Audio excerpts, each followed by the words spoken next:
I'm Terrell Yates, if we've not met, and I'm the edTPA coordinator for Clemmer College.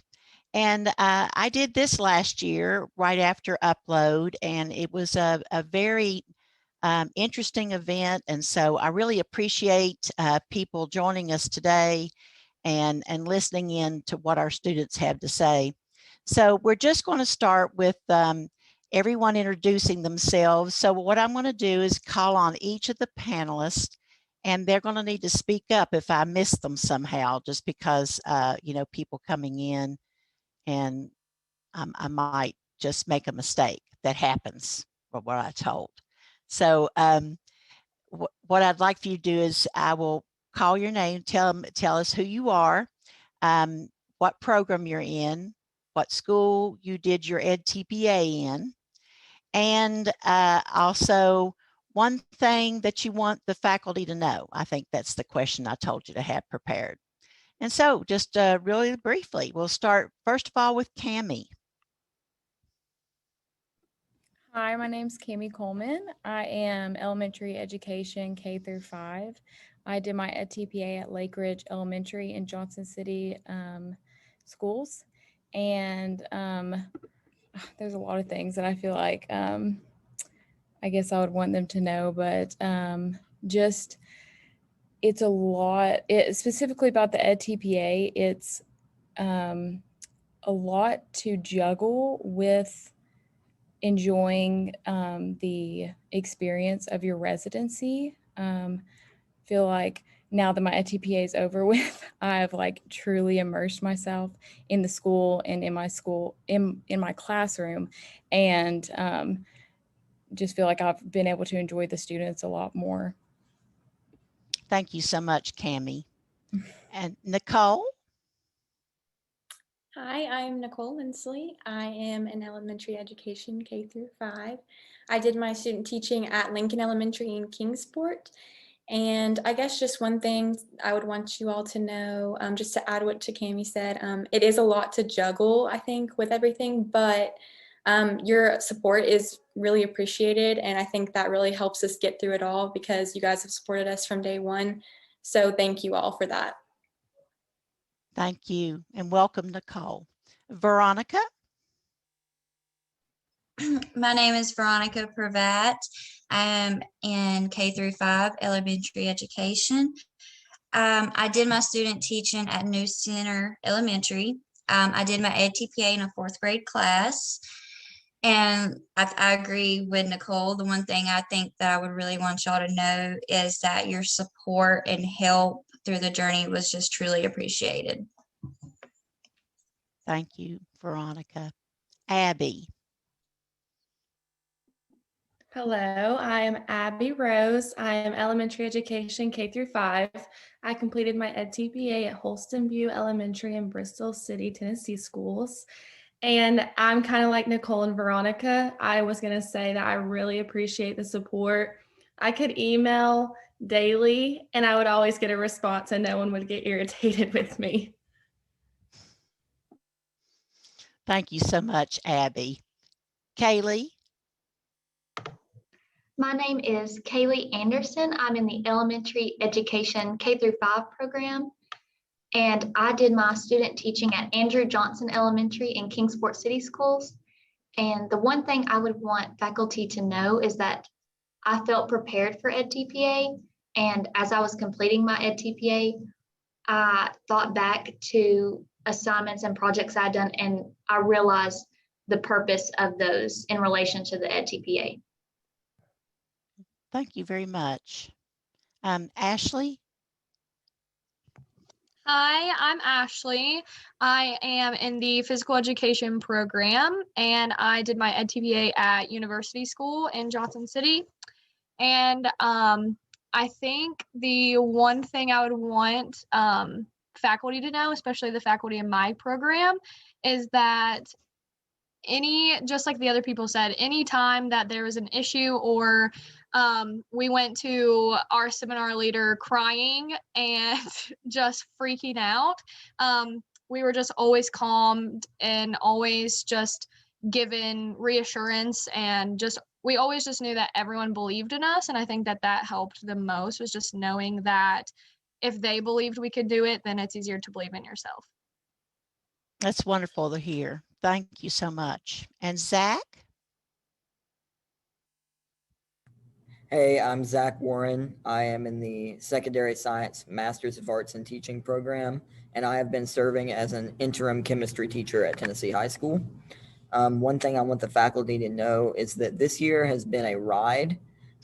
Residency is always difficult. This year has been even crazier, but despite all of that, the program has just been so adaptive, and I want to echo what everyone has said. I've felt very supported both as a residency candidate and as a person. And I feel like the faculty has cared about me both as my success as a teacher and my health. And I am very grateful that I've been at ETSU for this journey. Thank you. And we do care, Zach, a great deal. And Hannah, thank you. Hi, my name is Hannah Williams. I did my student teaching, my edTPA in New Center Elementary Schools in Sevier County. The one thing I would want faculty to know is anytime you took the time to actually look at our individual edTPAs and give us specific feedback, it was very much appreciated and it did not go unnoticed because I know that's time consuming. Yes, it is. Thank you so much. And Haley.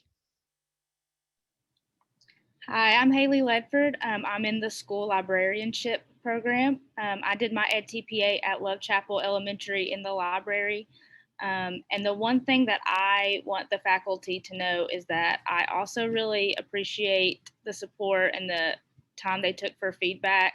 That was super helpful, and it kept me calm. I think the only thing that I would like a little bit more is if for the school librarianship, students to have maybe some previous students who have already went through this. I would love to see their feedback as well. Thank you very much. And Cameron. Hey, I'm Cameron Phillips, and I'm special education K through 12, and I completed my residency at Dobbins-Bennett High School in Kingsport City Schools in a functional academic setting. And the one thing I would like the faculty to know is thank you. I know this year has been crazy for everyone, but specifically thinking about how we can improve in the future. Maybe discuss edTPA at an earlier date in the program of study to help alleviate some stress, because I know a lot of us entered pre-residency kind of stressed out just how the year had been already. So thank you. Thank you, Cameron. And Olivia. Hi, my name is Olivia Phillips. I am a K-12 music person, and I did my edTPA while working at Harold McCormick in Elizabethton City Schools District. First of all, I would like to emphasize how helpful I found the resources that the College of Ed provided, specifically all of the resources that Miss Yates had available on D2L. Those are a big help. In terms of ways to maybe improve the experience, for those of you who don't know, and I know that fortunately this is changing with curriculum changes. So music ed people only take residency 2.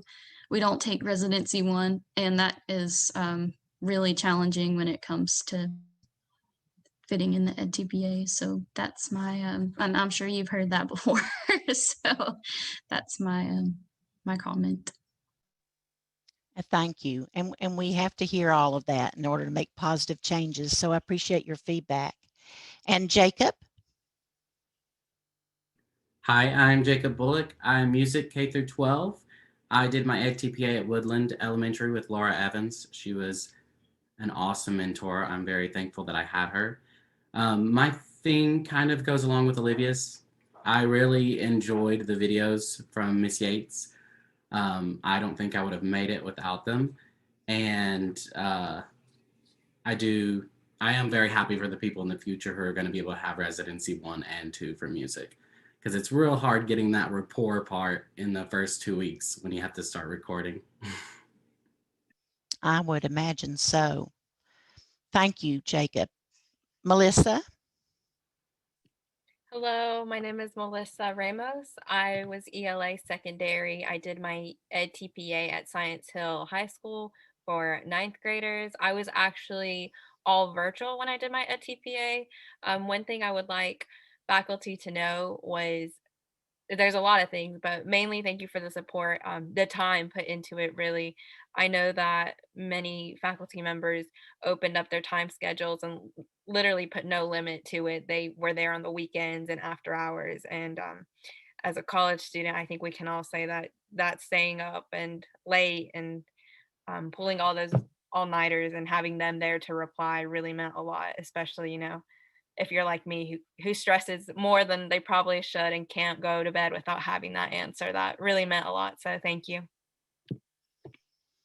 Certainly. Jaron, thank you, Melissa. Jaron? Do we have Jaron? Sorry, Ms. Yates, my laptop just died on me, but I am Jaron Way. I did my student teaching at Andrew Johnson Elementary School in 5th grade. And one thing I would like you guys to know is that I'm normally more prepared for this, but also I felt prepared as coming into my placements with all of your classes. So thank you for that. Jaron, you have a well-developed sense of humor, which is going to serve you well. Well, thank you. Okay, and we're just gonna go with it because that's what we do as educators.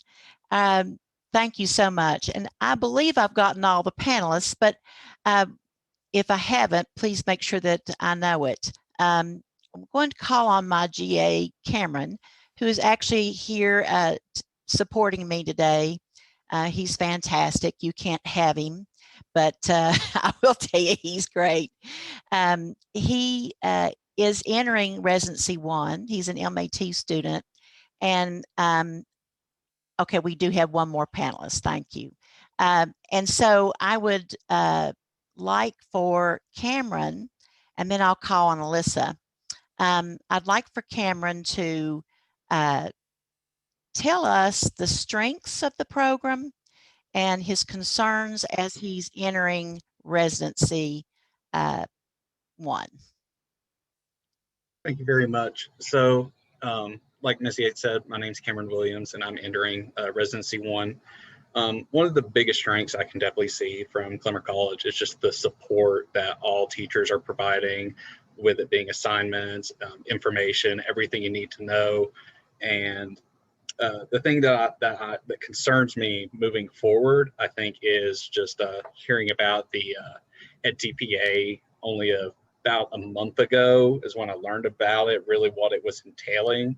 I probably would have preferred to know more about that going in, probably during my first semester. So some support's kind of building up into that.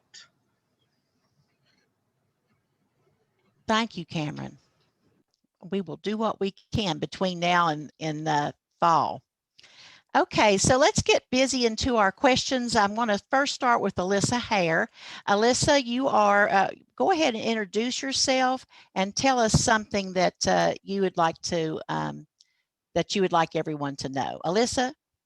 Hi, I'm here for the Early Childhood Pre-K through 3rd department, and I just want to say thank you so much to my professors and seminar leaders. We couldn't have done it without you all. The support and the dedication and the time you all put in was unbelievable. And because I truly, I can speak for all of us too, that we couldn't have done it without you all, and we just appreciate you so much. Well, thank you. And you know what? I think all of you all could do the edTPA without us, but hopefully we make it easier and help a little bit. But I believe that all of you all are plenty prepared to do it. So what I would like to do now is start with our questions, and I'm going to begin with Cammie. And Cammie, how do you think the pandemic positively or negatively impacted your edTPA? Positively, I feel like it built a sense of community in the sense that if I felt like I was struggling, I knew that everyone else in the room was struggling, in some of the same ways and also some in different ways. And I feel like we were able to, put ourselves in our students' shoes more.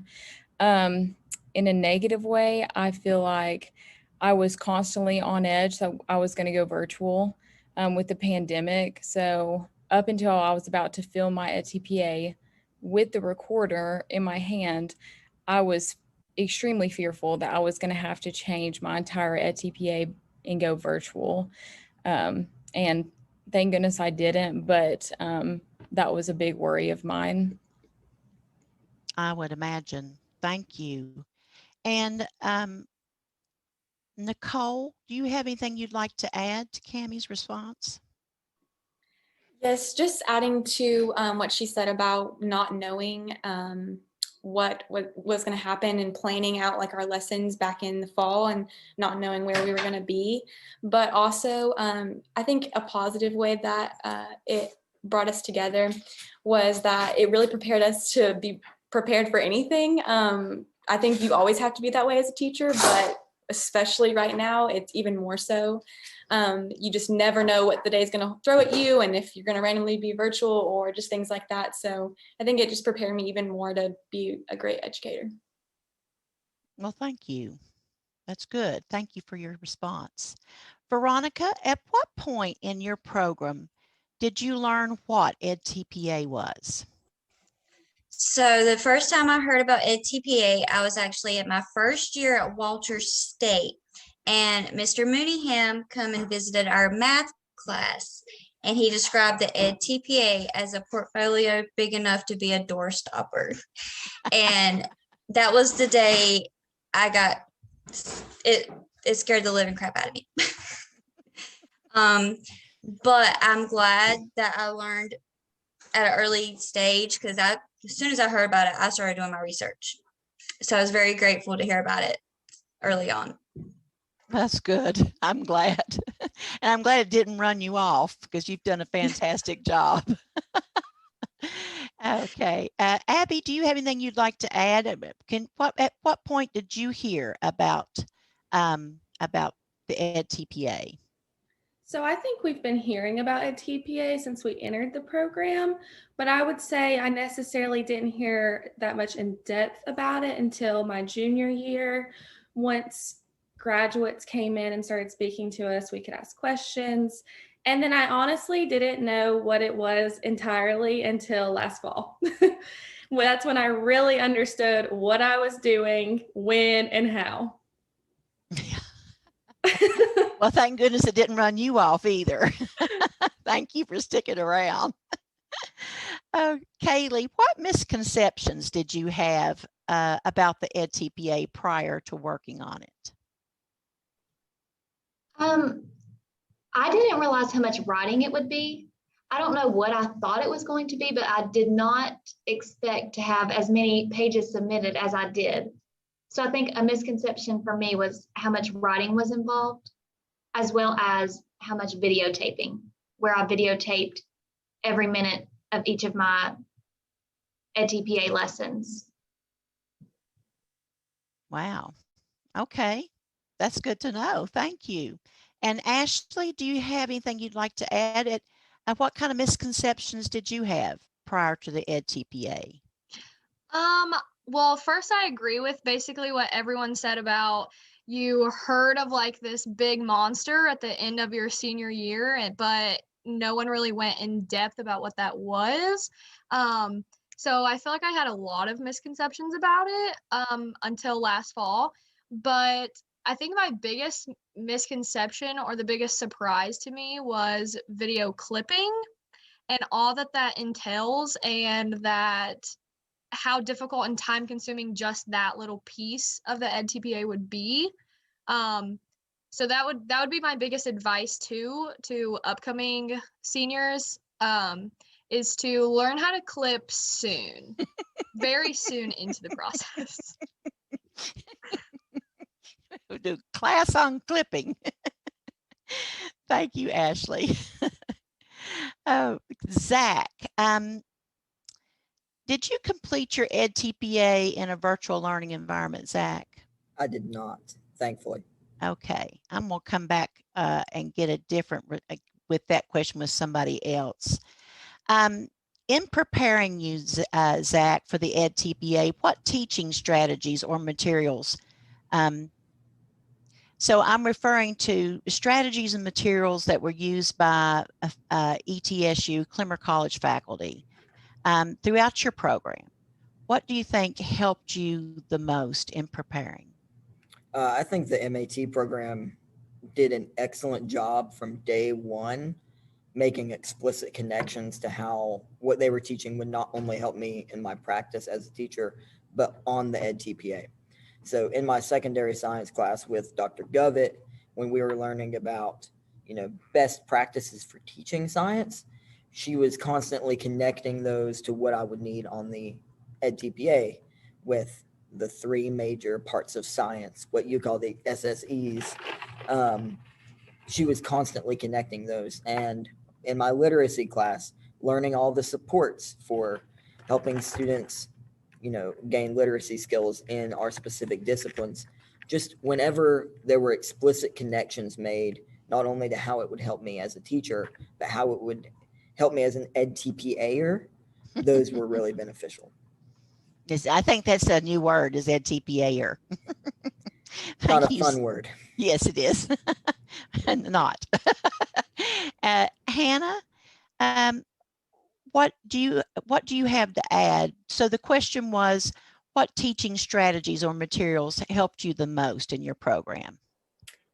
Okay, besides the videos, because those were very helpful, I remember in Residency 1 in my math class, we did a kind of like a mock task 3 where we built the graphs and we actually responded to, I think it was the actual prompts from the edTPA. And that was so helpful to me. When I went to do my task 3, I actually referred back to that. I had the graph already built. I already knew how to do it. And that practice was so helpful. And I think it would be great with task 1 and task 2 if it could be done also. That is wonderful news. Thank you. Was that in Dr. Price's class? I didn't have Dr. Price. No. Okay. I think she does. So, Dr. Price, you do something similar, do you not? It's the same assignment. They had an adjunct, Jessica Williams taught them, and we shared materials. Sounds like that assignment worked. That's great. Thank you. Haley, when you started the edTPA, what vocabulary were you unfamiliar with? So If any? Really that I was unfamiliar and never heard of it, but the ones that I struggled with the most was syntax and discourse, because I feel like you could practice that a lot and still get confused. Absolutely. Can you think of how we might do a better job of getting that to you, teaching that? I think just maybe mainly in like the school librarianship classes, maybe when we're creating our unit plans and stuff, maybe going over that more specifically and doing assignments that we did do some assignments that specifically asked for that, but I don't feel like I did them throughout the whole program, and I kind of forgot that between then and now when doing the edTPA. Okay, thank you. Cameron, how about you? What kind of vocabulary were you unfamiliar with when you started the edTPA? Really just like the idea of a focused learner, I think was something I was thinking about in special education that seems odd because obviously a teacher preparation program prepares us to teach a classroom full of students, and you don't really think about focusing on just one student. So that was kind of a unfamiliar thing to me at first. That's interesting. Hadn't thought of that. Do you have some advice for that, Cameron? I think that some of our classes already do this, but maybe throughout our like preclinical experience that we could have assignments that specifically focus on teaching one student a skill, like in an isolated setting. Mm-hmm. Okay. So this kind of is the same question, but it's a little bit different, Olivia. What are some concepts that you feel like were part of the edTPA, or bigger picture things that you struggled with, or you felt that were a little harder? I'm not going to necessarily say you were unfamiliar with, but just maybe were a little bit harder.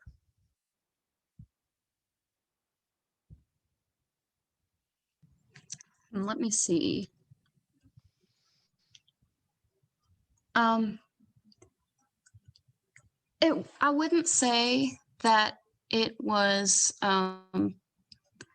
extremely hard per se to fit this in, but I guess that I wish that I'd been prompted to think about the SSEs earlier, a little bit more in my career as a music ed major, because like I said, it wasn't any type of huge unmanageable challenge to incorporate it in there, but I guess what I mean to say is I didn't realize how important those were going to be and how much we would need to lean on them. Mm-hmm. You just write about them over and over and over again. It's about every other prompt. Jacob, do you have anything you could add? Yeah, specifically for the SSCs, for contextual understandings, that is a big one that I've noticed looking at other music peoples, or just in general the arts. A lot of people don't understand, and it took me a while. I actually had to rewrite a few things because it's talking about like history and social things versus just like contextually understanding how something works, like contextually understanding a knowledge skill or something. And I think a lot of people have a misconception of that concept as a whole.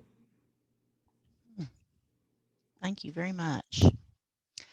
Melissa, I'm going to go back to my virtual learning environment question, because I know that you did a lot this year in a virtual learning environment.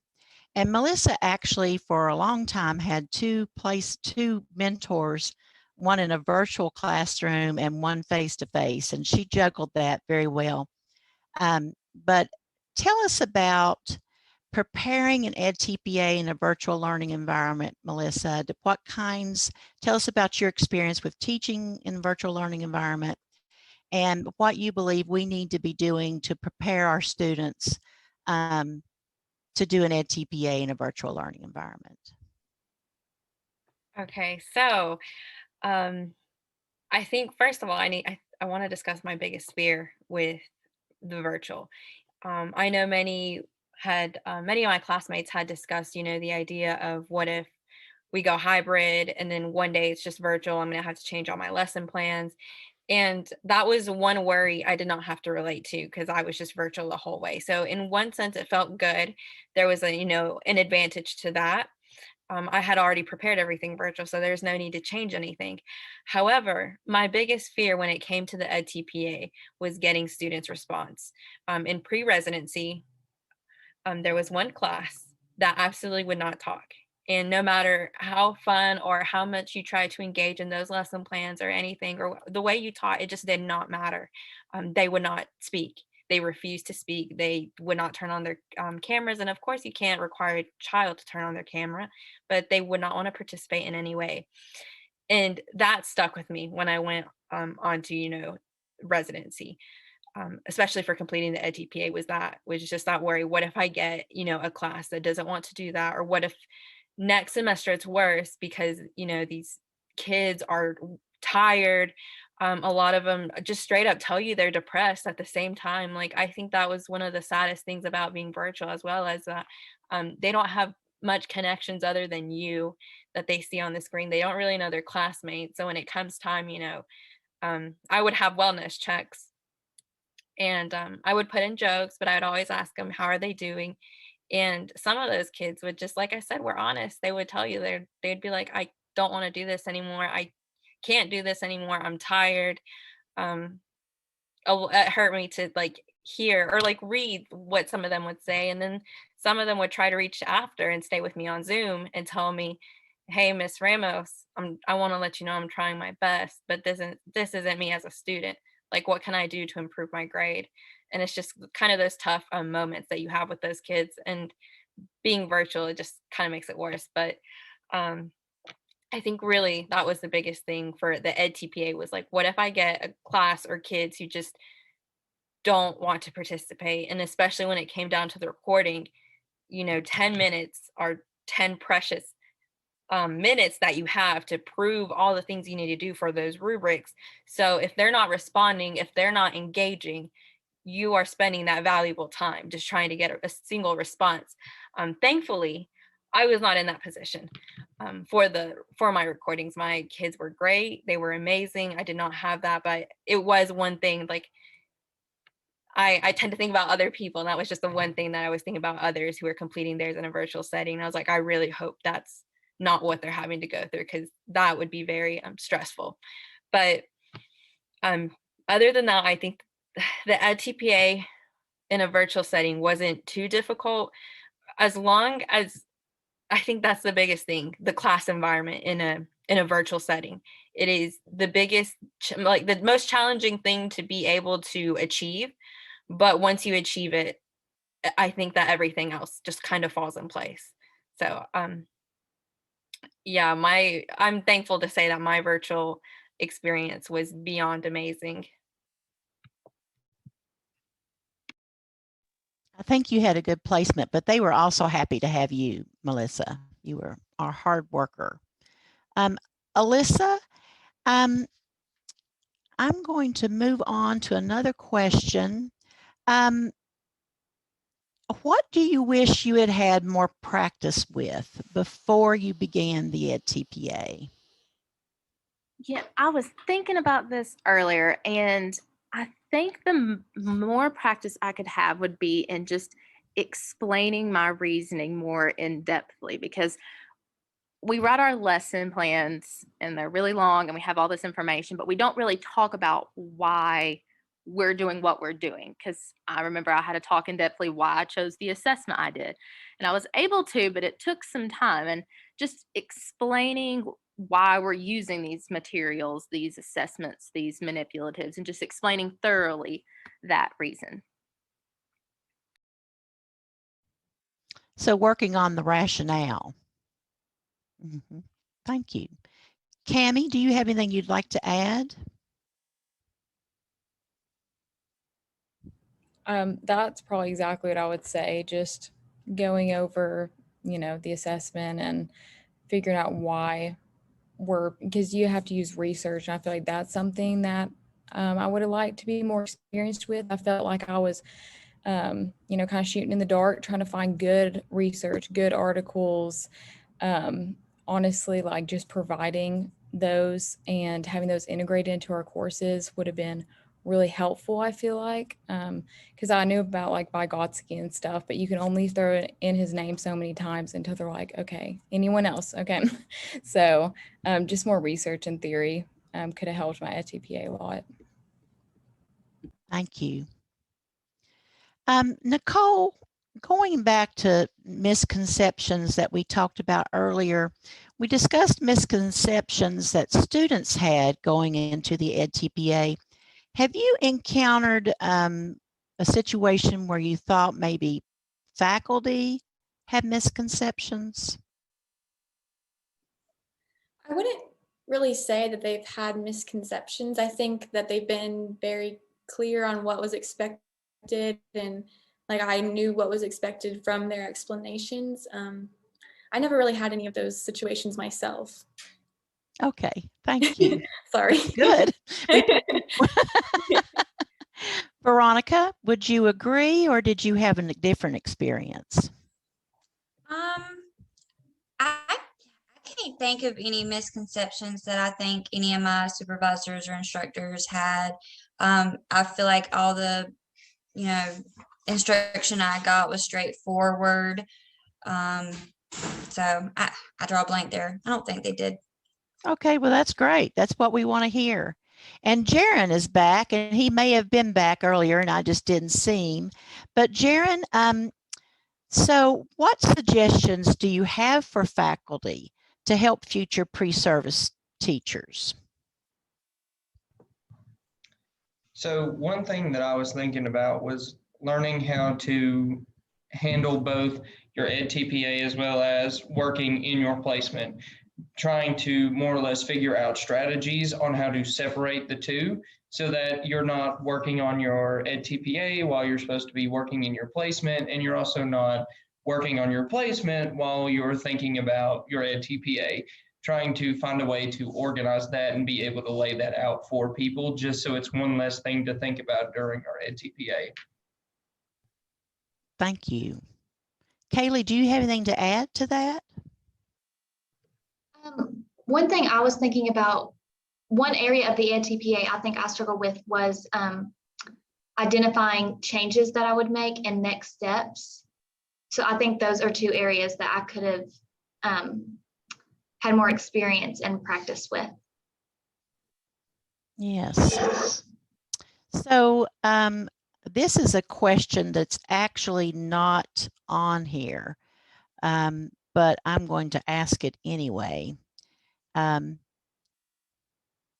So in addition to next steps, because that is something that we all struggle with, that for some reason, is there any other, what was the prompt that you struggled with the most, Kaylee?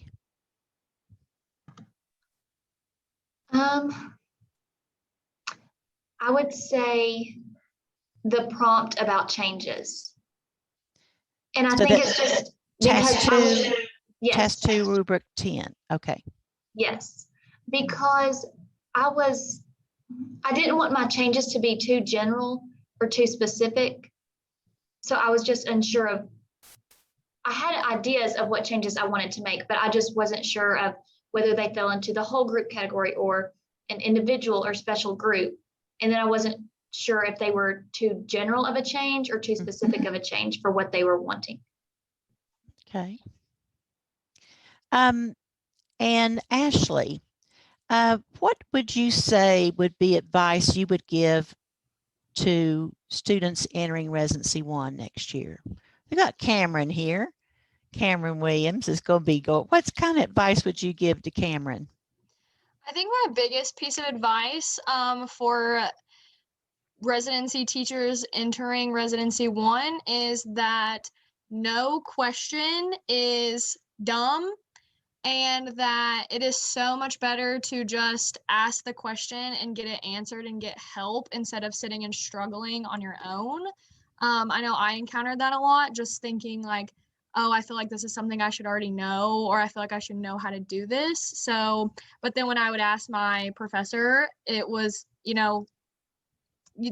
like no one will ever not be happy to help. So I would just say any question that you have, any struggle, anything that you need to talk about, even if it's not specifically like prompt related or task related, even just things in your student teaching experience or how it's affecting you mentally even, I would just say ask.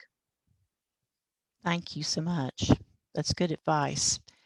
Zach, what advice do you have for someone new coming in? Besides quit now, run. Yeah, run as fast as you can. We're kidding. We're kidding. I would say just be prepared to juggle a lot of things at one time. Because being involved in the school, it's not just teaching. As I quickly figured out, I wanted to go to all of the games and become a coach and all of that stuff. And then on top of that, you have a lot of requirements for the edTPA. And so something I've talked to my mentor teacher about a lot is just managing my anxiety levels and creating that healthy work-life balance between really becoming involved in your placement and then making sure you're staying consistently on top of your edTPA and all of that. So just really trying to schedule out your life so that you can balance everything and get everything done to the level that you expect it to be. Thank you. Hannah, what is our faculty doing well in its preparation for this assessment? I would say that the outlines that were provided that had the red type were very, very helpful. And of course, the videos were always helpful. But the outlines, I felt like if we could follow the outlines, we could hit pretty much all the points on the rubric and just go a little farther if we wanted to. So those are very helpful to me. Well, that's great. And Haley, follow up on that question.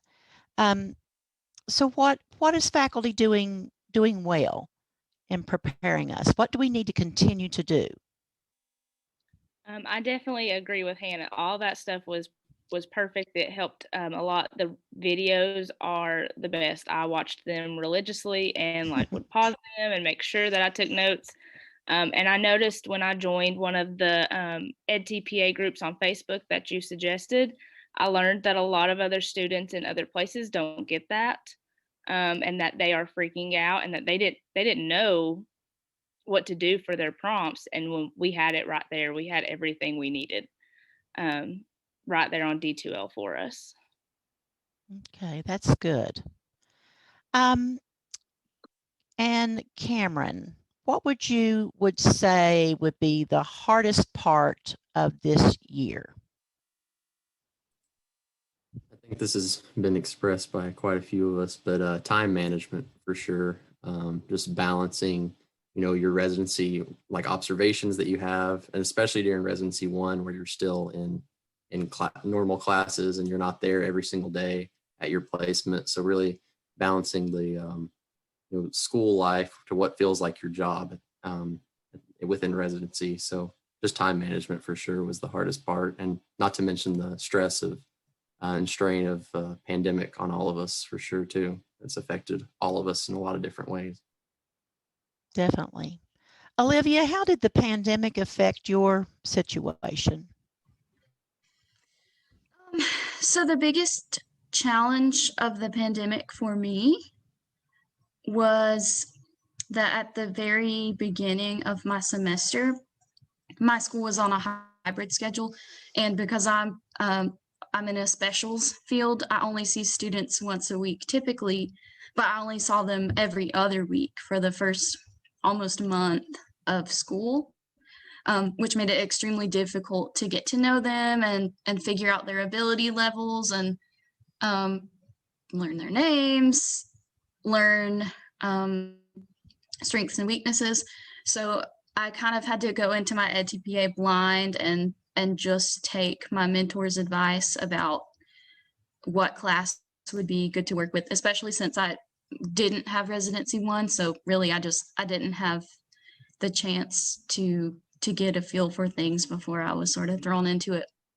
On the bright side, in Elizabethton City Schools, all of the semester we've been on a 4-day schedule. So I've been able to use virtual Wednesdays to really catch my breath, to sort of find that balance between, all right, at this time, I need to be making my lesson plans for the placement. And at this time, it's okay with my mentor teacher if I'm working on the edTPA. So that was a big plus. Oh, good. Thank you very much.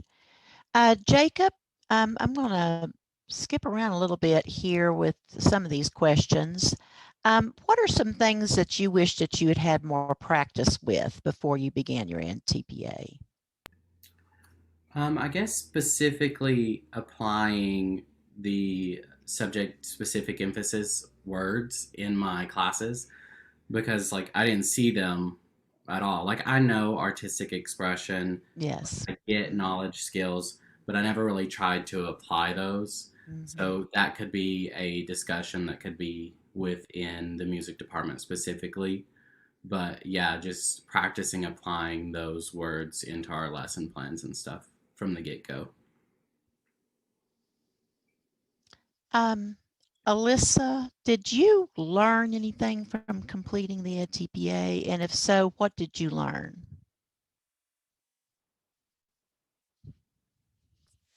Being able to explain my reasoning so thoroughly has helped me in ways I never thought I could. It's helped me in my placement, just explaining to the students why they need to do this. And I really think it will help me with interviewing whenever I'm asked a question and having to explain why I believe that, and just having the opportunity to just challenge myself to take a step further and explain this and add the research in there. So I've definitely learned a lot about myself and about my abilities, and being able to just explain why I want to do what I'm doing. Thank you. And Jaron, how about you? What did you learn from completing the edTPA? I learned a lot about assessments. I learned a lot about how different assessments, even if an exit ticket or a full-on test, both assessments can be used to fully understand what a student is capable of. Even recently, I've started to notice after giving certain tests that I can expect this student to do this on this assignment, or this student is going to do good, so I'm going to pair him with a student who's not going to do as good. And it kind of helps me learn more about one ability tracking and all kinds of different stuff, but it really is just centered around those assessments. Thank you, Jaron. And Abby, how about you? What did you learn from completing the edTPA? I really learned how to look at my assessment, how to look at it, give feedback. I always thought feedback was, well, you did good on this, but we can also talk about what they didn't do so well on and how to improve. And that's nothing I had thought of before doing the edTPA. And Melissa, follow up on that. What did you learn while completing the edTPA?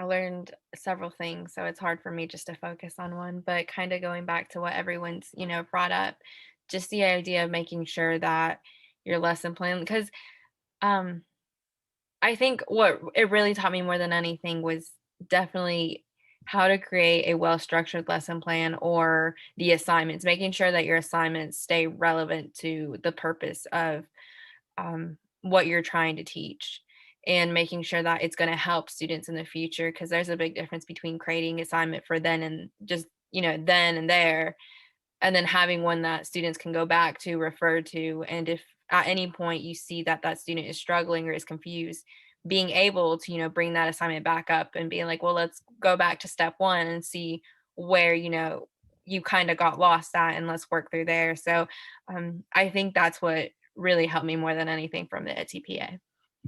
Thank you. So we've all had a chance to answer some questions, and I don't think it's been in a completely even number, but we've heard from everybody. But I always feel like I want to give you a chance, panelists, to now, if there's something that you would really like to say, that you're being heard, and if you would like to express an opinion, a suggestion, or give us some feedback that you haven't yet had a chance to say, then you can just put your little hand up, or unmute even. Okay, I see Cameron. I think that it would help a lot if we had videotaped ourselves before. I think this was echoed by someone earlier, but yeah, I just think that not the videotaping itself was difficult or anything. Like I was fine working with the camera, but really like looking at ourselves in a professional or educational setting, like going back and watching that video footage. I dreaded it for the first few days after I videotaped. I was like, I don't want to go back and watch this. I'm sure a lot of people had the same struggles with that. That's very common experience. Yeah. So I think if we had assignments and preclinical experiences in the semesters leading up to the edTPA completion, that it really help alleviate some stress with that, of getting used to having a camera in the room. And it helps students as well, because I'm sure many of us did that, have a camera in the room a few weeks before we officially were filming, just for everyone to get used to it. Okay. So I see some other hands up. I'm writing your names down as I see them. So we'll call on Jaron next. One thing that I really appreciated was the turning in. I don't know if this was like this with every edTPA that was turned in, but I know specifically we turned in certain parts throughout the week. So that helped me be able to stay on track of myself, as well as stay on track of my edTPA, being able to say, okay, I need prompt 1 done by this date. So that way, when it comes upload day, all I had to do was transfer from outline to the actual thing.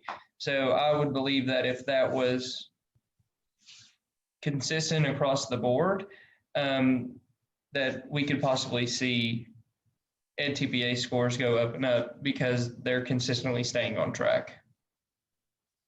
That's a good point. Thank you very much. I appreciate that. And I have Melissa's name next.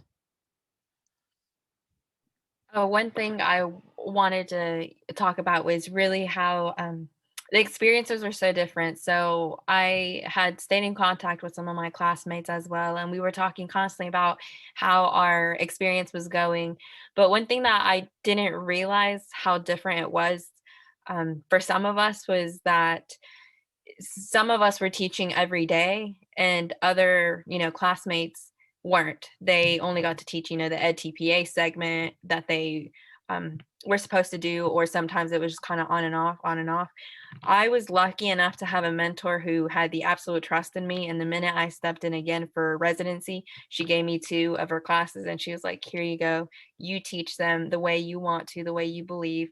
I'm going to give you the things you have, like the standards and the things you have to get through with suggested dates, but it's going to be all on your own. And I'm here to help you out. And of course, at that moment, when she told me that, I was beyond scared, because I was like, I don't know how I'm going to do this, especially with edTPA coming up. I think that's my biggest fear, was that, really. But when it came time for completing the edTPA, things came so much easier. I had no problem. Some of my other classmates were having difficulty with their students and saying, I can't get I can't do this for the edTPA because I don't know how to answer it. And I just was not able to relate to their problems, because I was like, yeah, I don't know what to say to you, because I'm not in that situation, especially when it came to task 1 more than anything. Task 1 is so much focused on students, and having the opportunity to, have those 2 classes, being able to work, like I was the face that the students saw. And when it came even to parent teacher conferences, my mentor teacher would be there with me, but she's like, you're going to handle the calls. If it becomes difficult or anything, I'm here, I'll take it over, but you handle it. And I think that kind of opportunity really brought out my experience. It absolutely made me fall more in love with teaching than I am now. But even now, in my second placement, I am well off prepared. And my mentor, again, has given me the ability. She's like, here you go, you take it on. It seems like you know what you're doing. And I'm like, I'm ready to go. And I think that kind of experience makes me reflect, because I realized that, once again, not everyone had that type of experience. So I just kind of wanted to mention that. Yeah, it seems like the more immersion is what you're saying, seemed to be helpful to understanding the prompts. Jacob, your hand was up. Yeah, I actually wanted to talk a little bit about my positives and negatives of COVID. Something, and they kind of align. A positive was I was able to actually teach my kids a little more about composition. So I made like a little booklet for the second graders. They ended up composing 4 measures using the pentatonic scale in 4/4 time. And it actually turned out very well, because they weren't having to worry as much about the performance aspect. So with COVID, none of the classes had to get ready for the performances. And so as a result, she was able to give them more knowledge skills. So next year. That's interesting. Yeah. Next year, when they're ready to do that, go back to performing, hopefully, they're going to have a little bit more knowledge on reading the music and stuff. The first graders were singing So La Mi and creating melodies with it by themselves in like we would go around and listen to them, and they could sing and stay on the pitches. It was pretty cool. It is. Thank you. Abby, seeing your hand up, I think. I wanted to go back to giving advice to future Residency 1 candidates. Of course. Especially. You give a great outline of you should get this done, turn it in, and stay on track. But personally, I even think giving them the advice to always be way ahead is very helpful when completing your edTPA, because I took a break in Holston View. We had a little week break. I took that whole week to get 2 weeks ahead. So once I was 2 weeks ahead and done, I could take those 2 weeks to catch up, improve, and make sure I was ready to go by submission date and not be stressed, because a lot of my friends were last minute fixing and I didn't have to worry about that. Yeah, Abby had hers done way ahead. It was amazing. That's good advice. Was there anyone else who wanted to say, oh, okay, Olivia? All right, so mine is sort of a question. So I was under the impression that we could not receive any feedback on our edTPAs from faculty until they were submitted. And I may have misunderstood this, but I feel like I've heard maybe some people in other disciplines say that they were able to. And I just wanted to ask about it, because if that resource was available, I wouldn't want anyone to miss out. Yeah, that's a really good question. And it goes to something that we call acceptable supports. And there is feedback that we can give, and that we, some seminar leaders, their levels of feeling comfortable doing it. And so the feedback, though, has to be in the form of probing questions or common misconceptions that you're seeing among your students. So we shouldn't edit or give really specific feedback like we might on an essay that you do. So often with my students, I would say, did you blah, blah, blah? Did you think about this? And just so they would kind of look back at their work. We relied heavily in my seminar on peer feedback. So it is going to differ from program to program, but someone else mentioned consistency, and that does sound like something that we need to work on. So I appreciate that feedback. Thanks. Anything else? Alyssa.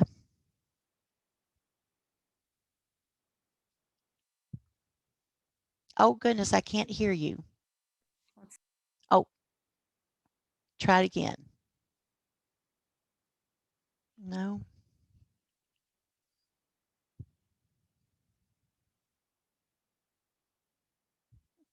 Not hearing you. Oh, heard that. You hear me now? Yeah. Okay, great.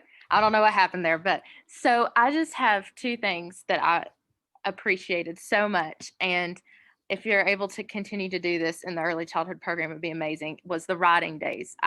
Those were amazing, just to have one day off where we could just focus on writing our edTPA. And I took those, they were amazing. I don't think I could have done it without that. And then another thing is the draft deadlines. That was so helpful. I don't know why I thought this, but just going in, I just assumed we'd have one finished date, like this is when you turn it in. And from there, it was up to you to get the stuff done. And I was a little nervous about myself because I procrastinate. And I'm like, I'm going to leave everything to the last minute. But having those deadlines for each task was fantastic. And it helped me really stay on track.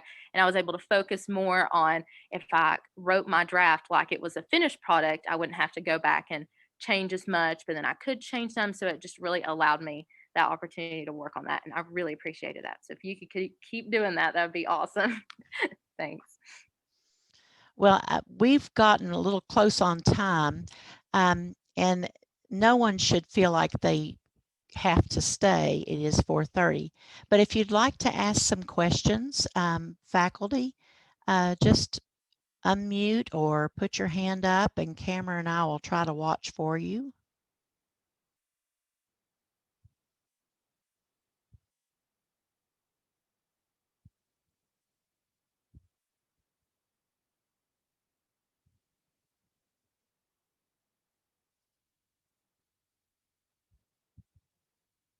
Okay, so I'm going to assume there are none.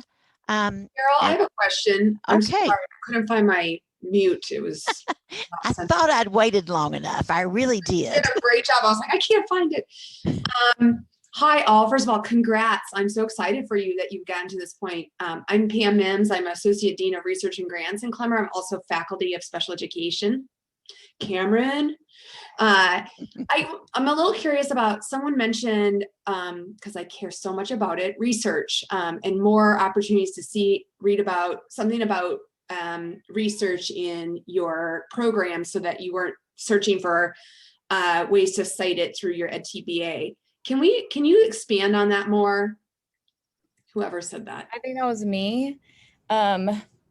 Okay, so to put it in simple terms, I would try to go and find research, and I typically go to Google Scholar, and I would find an article and it'd be locked or something, or I couldn't get to it, or if I did find something, a lot of times I would get feedback from my professors that said it's not strong, or it doesn't support this, and I was like, well, I don't know what I need to be finding, because I'm using all the resources that I know to use. Yeah. And then, if I turned to my mentor, she didn't have anything for me. So really the only resource I had was Google Scholar. Well, I wondered about your thoughts on if we did some sort of, I don't want to workshop people to death, but what if we had an opportunity? I guess I'm wondering from your perspective, if you would take advantage, if we offered something like how to search for like the difference between a conceptual article and a teacher-friendly article versus a actual research study that's a peer-reviewed research study, because there's peer-reviewed conceptual pieces, there's peer-reviewed all different actual studies, and so kind of deciphering that, and then how to use search terms and what to do to search on our shared library system where you have access to tons of different. Right. So that you guys can become be a bit more savvy about deciphering high quality publications versus maybe crap that's out there to support the things that you're talking about. Would that be something that you guys would entertain, be interested in? I think that would be great. And I don't know if this is possible or if this even makes sense, but if there was some kind of resource that we could turn to and type in behavior management or any keyword, and then there's a resource that says, this theory or this art, and then it can just bring us to that. I don't know if that makes sense. Yeah, well, one of the things I'm thinking right away is What Works Clearinghouse, which is a great one because that's it indicates the level of evidence base behind all different strategies that have been reviewed and then replicated in the rigor of the research that was replicated. And so if you did want to know about, let's say it was response cards or graphic organizers, and you needed a strong citation, so you could go and type that into What Works Clearinghouse, and then all the studies that would come up, and then it would go through. So you could then pull a study, go search it in our library system, and actually pull that up and use that as a citation. So that would be a really great way to do it. But I also wondering if you were all to entertain this 2 years ago, kind of thinking about yourself back then, what would be the ideal time to offer something like this? I think before you get into your clinical experience even, so beginning of junior year. I don't know if anyone else can speak on that, but I feel that's whenever you really start to get immersed in your program. So end of sophomore year, maybe. And would it integrating it into projects, I feel too. The first time I was really introduced to putting research in a paper was end of my junior year in a math class. And I did not feel like I was, ready to do that. And like I said, it wasn't very adequate, but I didn't know the resources to turn to as well. Okay, and also would it be helpful to do in your program, specific program time, or would it be helpful for all of you guys that are going to be going through as a cohort through the residency experience together to come together and learn about it and then get to ask questions in front of each other, even though you're from all different disciplines? No, I think that could be great too. I think Jacob wants to say. Jacob, you have a question? Jacob has a comment, I think. In the music department, Dr. Dedman has a research methods class that you have to take prior to music history. And that helped out a lot specifically for me, but it is music specific. But like we spent lots of time figuring exactly everything we could do through the shared research online system to get exactly what we needed with the best peer review things. And so that helped a lot. And then it also helped later finding things for the edTPA specifically. Okay. And I know that you probably all take classes like EdPsych that are in your, right? Yeah, everyone takes that. Yeah, shout out Dr. Allison Barton for being a rock star. Yeah, you know she's going to incorporate it in there. She is a rock star. She is. Yeah.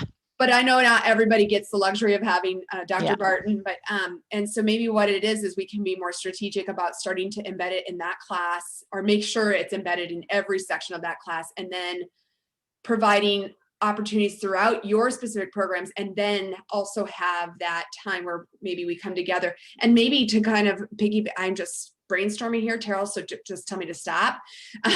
But maybe what it is we have a specific time earlier on, because I think a lot of you have said really didn't understand what was coming, but to say, all right, here's this like pre-boot camp edTPA early on in your junior year, where we're going to talk about this monster of a thing that's coming, but here's some things that you're going to start to think about. You're going to learn about what a focus learner is. You're going to learn about how to properly cite research to support the things that you're going to say. And it's almost like you don't know what you don't know then, but would that be helpful?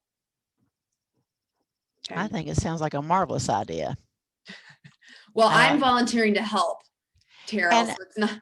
So I want to be clear about the research, because this is one of the most stressful things for the students nationwide, actually.